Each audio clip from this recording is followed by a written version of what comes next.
we want to talk a little bit about Dark Zone things. I see Terry's like eyes light up when we talk about this.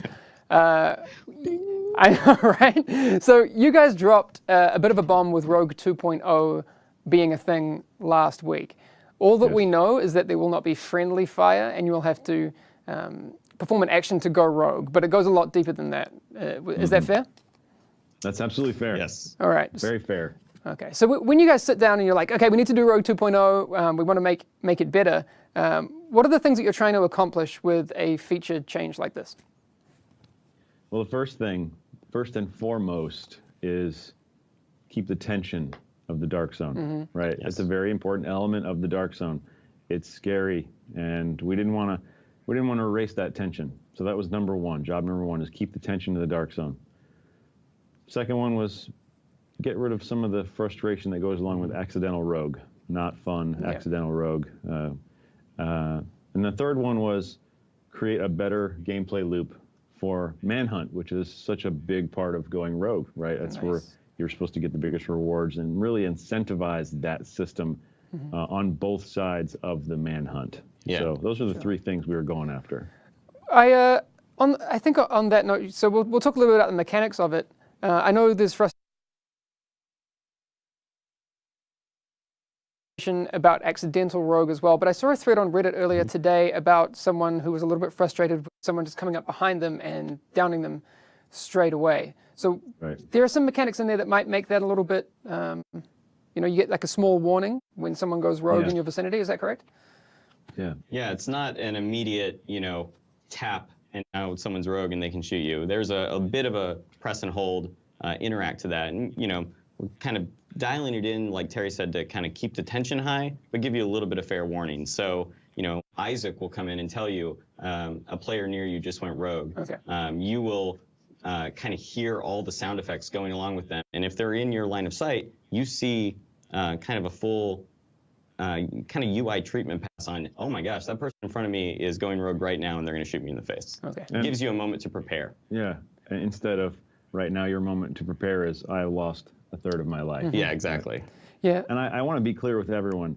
This isn't, as an example, this isn't WoW PvP flagging. This isn't like you in a zone and you're toggling a thing saying, hi, I would like to PvP. Would you like to PvP?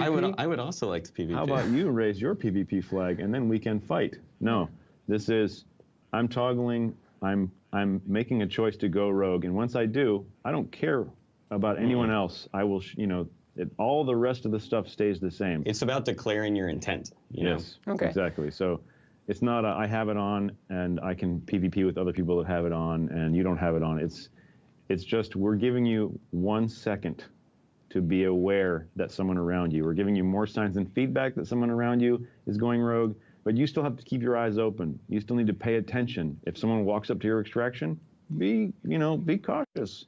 And other balance changes are going in to help you prepare. If you see them drop a turret, like maybe I'll do something to make myself immune to status effects. So there's just a preparation period now. It's still dangerous. I want to make sure that's clear to everyone. Okay, cool. Well, we've actually got a little bit of a walkthrough video of how the whole rogue system, which people will be familiar with, but what happens after that is very, very interesting. Just before we cue up that video, to toggle on rogue, do you press up on the D-pad? Is that? Yeah. Okay. Yeah, it's a press and hold, yes. Cool. Up on the D-pad, and I think PC is Shift-R by default, but you can map it to whatever you want. All right. Props to Bound Diesel on Twitter who guessed that correctly. I saw that a little bit earlier. Nice one. All right. Yeah. So we're going to play this video right now. We are running around the Dark Zone as it happens. Okay, so this is going to be, this first part, again, like I said before, is going to be familiar to a lot of people, and we'll get into what happens after that. So our group's just gone rogue. Yeah, you have a moment now also to say, you get a message, someone in your group has gone rogue. Do you want to? You can now leave the group. If you're like, no, F that, I don't want to go rogue, I'm leaving. Okay. So you have that option. Yeah, we hope this makes people do more pickup groups in the Dark Zone. That's cool. It'll be very interesting to see. All right, so are either of you guys playing in this session here? No, we're... We would be much better than this. Oh, really? Okay. I mean, let's just be honest. All right. Shots fired. About how big is the radius in which players who aren't rogue can see that someone is going rogue? So it's kind of line of sight. Okay. So if someone is 100 meters down the street and they start going rogue, you are given a heads up on that. Okay. So what would happen if I was like around the other side of the building? Are people going to see? If you're around the other side of the building, you can try to conceal yourself a little bit, but they're still going to get the Isaac telling them someone went rogue. They're going to get all the existing signs and feedback, and they're also going to hear the audio treatment to, hey, someone's going rogue around me right now. Okay, so our players are currently Manhunt rank 5 now. So snap! Chad has already noticed there was no timer on the Manhunt. What's Eyeballs. talk us through this one a little bit. Yeah, that's correct. I mean, what we wanted to get rid of the I'm just going to run out my timer, right? It's not about that. Now it's about going Manhunt and then increasing your rank. You can stay Manhunt as long as you want. If you get to max Manhunt rank, Which is Manhunt 5. They just hit it right here. yeah, then, at any time that you become Manhunt, I'm jumping around a little bit, but just because of the video, when you reach Manhunt, you're going to get an objective. Yep. And it's like, if you want your rewards, you need to go to this spot in the dark zone. It's random every time, and you need to interact to clear your status. You're essentially rebooting. Yeah, you're hacking into those shade tech terminals that were sprinkled around the dark zone and resetting yourself. Right. And so that timer, the duration of the timer, that's still all things we're playing with, but it's based on numerous factors like how many people are in your group, what Manhunt rank are you, and it's about the people in the world trying to stop you from clearing your status at this particular location. Because what's really important is that, before you as a non-rogue, you would open up your mega map, you would see the flashes of rogues nearby. If someone got pretty close to you, maybe you'd get a notification on the mission tracker. Now, if someone hits Manhunt, you get almost like an objective to go stop them if you want, right? You're not told exactly where they're going, but you kind of get a general area that they're trying to head. So if you're in a group and you're like wanting to hunt rogues, you can kind of rally up and go try to stop them. And it kind of creates these clashes. And like we're talking about in the beginning, creates actual loops for players in the dark zone. Yeah. Awesome. We're not forcing you to clear your Manhunt. There's no timer to fail it. You don't have to get up there in 2 minutes. It's just, hey, here's where you need to go, and everyone can see it. And if you want the rewards, I'm sure you guys saw on the screen, Manhunt caches, which are exactly. awesome. Yeah. So that's the thing that I saw. I saw chat going crazy over that huge slew of Manhunt caches that dropped with a successful Manhunt 5 clear. That's correct. You get one Manhunt cache for every Manhunt rank that you have reached. That's good. What can players expect from those caches? The best. I mean, it's the gear that they want. It's a gear cache. There's a chance for exotic. There's a chance for classifieds. Okay. Yes. Yep. And so the buffer you are, the more manhunty, right? The more chances you have to get the gear that you want.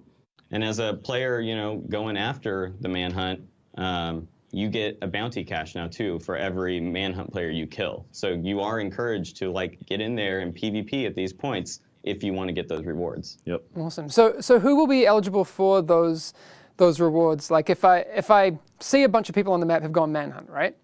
Yeah. How much involvement do I need to have in taking out those guys before I get rewarded? Participation. Okay. Yeah, you need to be participating, and you need to kind of be around them when they go down. Okay. You need to be there for the kill. Yeah. Okay. You don't have to be the guy that killed them. You just have to be participating in their demise. Okay. I don't need to be in a group with the group that successfully takes them out? No, there's no more that, this group kind of stole the bounty from this group, even though they were trying to work together. Okay. Now that friendly fire's off, it's Shades versus Rogue, and you can go in there and work together to try to take out the Manhunt.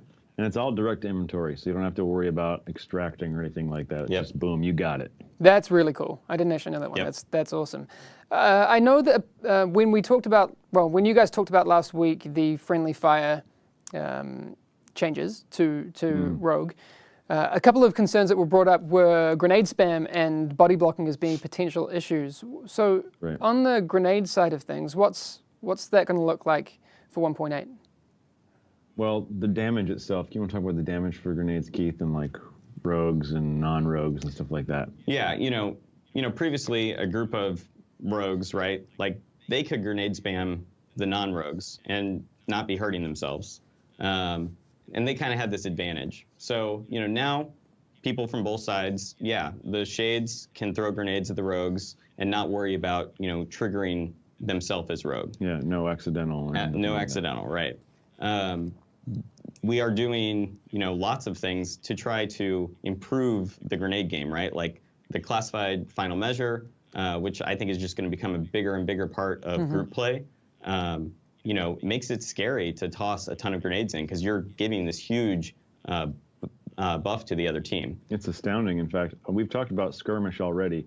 In the skirmish matches we play here in the office, people have stopped throwing grenades because that final measure buff, like you said, it's so potent and it's so worthwhile. It can turn the battle absolutely really fast. And so we have started just noticing all of our QC testers, people that know what's going on, stop throwing. As soon as you see that first one get absorbed, you're like, okay, nope. It's almost like you throw a test grenade out. Like, okay, yep, that's not our strategy right now. Yeah, so that doesn't guarantee that you're not going to see it because short bows is still a thing, and it's the dark zone. So who's got 6-piece final measure? But I'm just saying we're definitely doing things, and along with status effect immunities and things like that, some of those grenades are going to be less guaranteed effective. Yeah, the shock grenade won't be the easy kill. Yeah, because you can cleanse it. Nice. So on the body blocking thing, I know people in the dark zone right now, you can have a situation where I die and I clear my rogue, and then I come back to my group who is rogue,